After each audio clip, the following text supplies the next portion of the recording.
خبرونو سره ټکی مولوي عبدالکبیر د کډوالو ښارګوټو د تفصیلي پلانونو پر ژر بشپړېدو ټینګار کړی. اطلاعات او کلتور وزارت د کابل ماشینخانه سیمه کې یو ستر فرهنګي بازار جوړوي.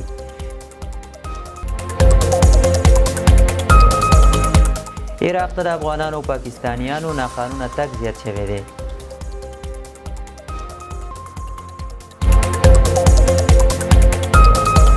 افغانستان د شدید خوارځواکۍ په برخه کې د نړۍ په کچه څلورم هیواد اعلان شو. او اسلام آباد کې د یو ځانمرګي برید له امله 12 تنه وژل شوي او 20 نور ټپیان دي. او اوس هم بشپړ خبرونه. مولوي عبدالکبیر د کډوالو ښارګوټو د تفصیلي پلانونو پر ژر بشپړېدو ټینګار کړی. د کډوالو او راستنېدونکو چارو وزیر مولوي عبدالکبیر په مشرۍ د دې وزارت اړوند له غصب څخه د راګرځول شویو ښارګوټو په تړاو ناسته وشوه.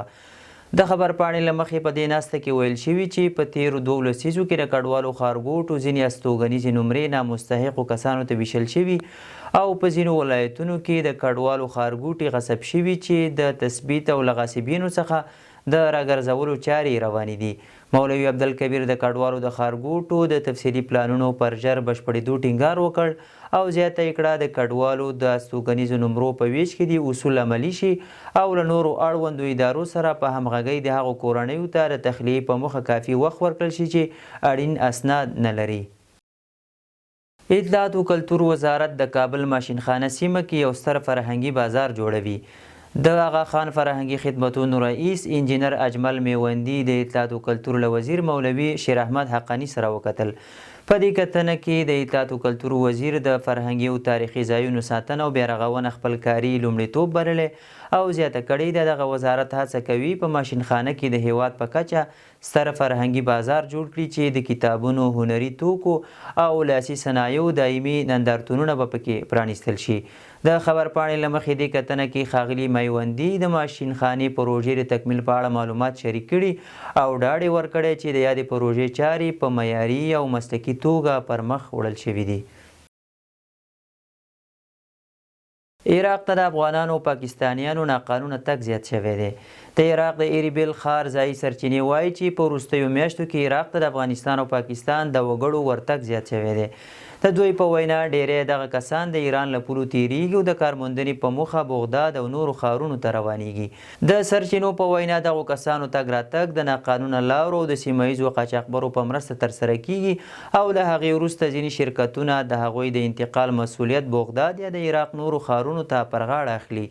د فرانسې خبري اجانس راپور ورکړی چې عراق د کار غوښتونکو کډوالو لپاره د سیمې یو مهم منزل دی. سره له دې چې د عراق پولیس هڅه کوي د ناقانونه کډوالو مخه ونیسي خو په دې هیواد کې سلګونه زره بهرني وګړي پرته له قانوني اجازې په بیلابیلو برخو کې کار کوي.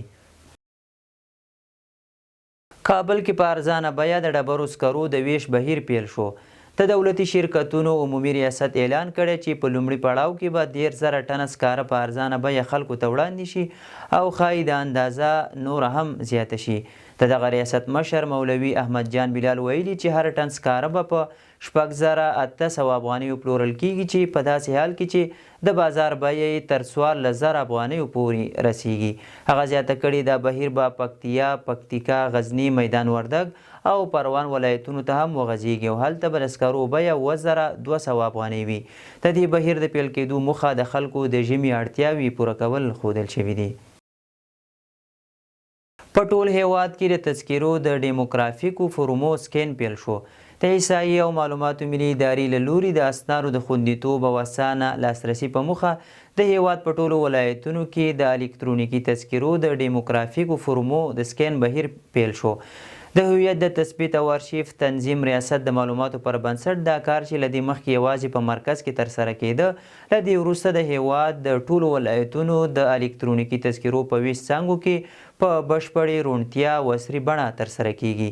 د یادولو وړ ده چې د الکترونیکي تذکرو اسناد او فورمونه د الکترونیکي تذکرو په سیستم یعنی مرکزی ارشیف کې د ثبت، ساتنې، تنظیم او د مراجعینو لپاره تر ویش وروسته خدمتونو برخه کې د اسانتیا په موخه سکین کیږي تر څو اړوند معلومات په معیاري بڼه خوندي او په راتلونکي کې په اسانۍ د لاسرسي وړ وي.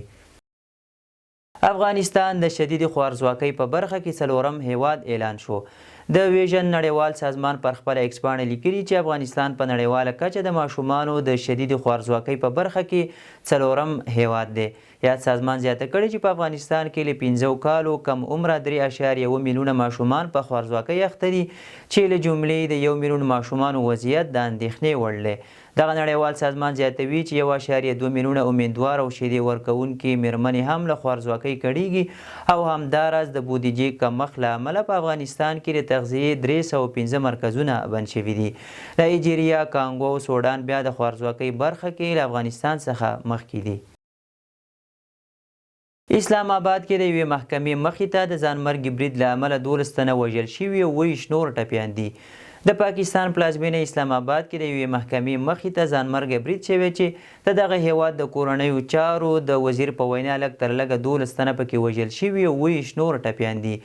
د محسن نقوي په وینا د لومړنیو څېړنو له مخې څرګنده شوي چې ځانمرګی بریدګر غوښتل محکمې ته ننوځي خو د موقع نه موندلو له امله یې پر پولیسو د موټر بم برید وکړ. د کورنیو چارو وزیر په وینا دغه ځانمرګی برید په ځایي وخت ماسپښین 12 بجې او 9 دقیقو شوی او اوس د قانون پلي کوونکو ادارو لومړیتوب دا دی چې ځانمرګی بریدګر وپیژني. د وکیلانو د استازو په وینا په وژل شویو کسانو کې څو وکیلان هم دي چې د چاودنې پر وخت د محکمې مخې ته له مراجعینو سره وو. تر اوسه د یاد برید مسؤلیت کومې ډلې نه دی منلی. برازیل کې د ملګرو ملتونو د اقلیمي بدلون یعنی کاپ غونډه پیل شوه. د ملګرو ملتونو د اقلیمي بدلون چوکاټي تړون د لاسلیک کوونکو 13مه غونډه یعنی کاپ د نومبر په 10مه نیټه د برازیل په شمال بیلیم ښار کې پرانیستل شوه. دغه غونډه کې د بیلابیلو هیوادونو استازي د اقلیمي بدلون پایلو او د ځمکې د تودوخې مخنیوي پر لارو چارو بحث کوي. بلخوا د چاپیریال ساتنې ملي ادارې عمومي رئیس مولوي مطیع الحق خالص ویلي یادې ناستې ته د افغانستان نه دعوتول د افغانانو پر وړاندې د ظلم او بېعدالتۍ دوام دی. نوموړي زیاته کړې که په نړیوالو غونډو کې دوی ته د ګډون بلنه ورنه کړل شي نو د افغانانو ستونزې به تر نړیوالو ونه رسیږي.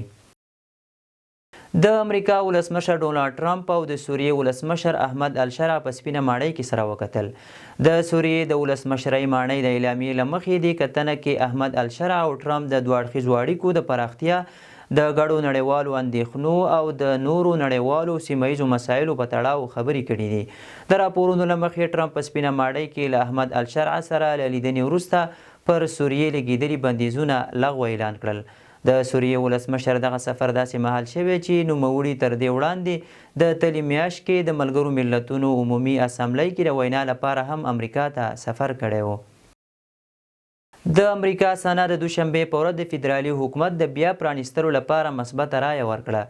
د امریکا سنا د 18 مثبتو او 40 مخالفو رایو سره د حکومت د بیا پرانیستلو لپاره وړاندې شوې طرحه تصویب کړه چې د سنا اکثریت جمهوري غوښتونکو او 8 ډیموکراتانو یې ملاتړ کاوه. د راپورونو له مخې اوس دغه طرحه د استازو جرګې ته وړاندې کیږي. د سنا مشر مایک جانسن ویلي چې غواړي ډیر ژر دغه طرحه تصویب کړي او ولسمشر ته یې د لاسلیک لپاره واستوي. د حکومت دغه بندښت میلیونونه خلکو ته د خوړو مرستې اغیزمنې کړي، د سلګونه زره فدرالي کارکوونکو تنخواوې وځنډولې او د هوایي سفرونو چارې ګډې وډې کړې. د شال ټلویزیون قدرمندو لیدونکو دا د دې مهال لنډ او مهم خبرونه. تر بیا ښه وخت.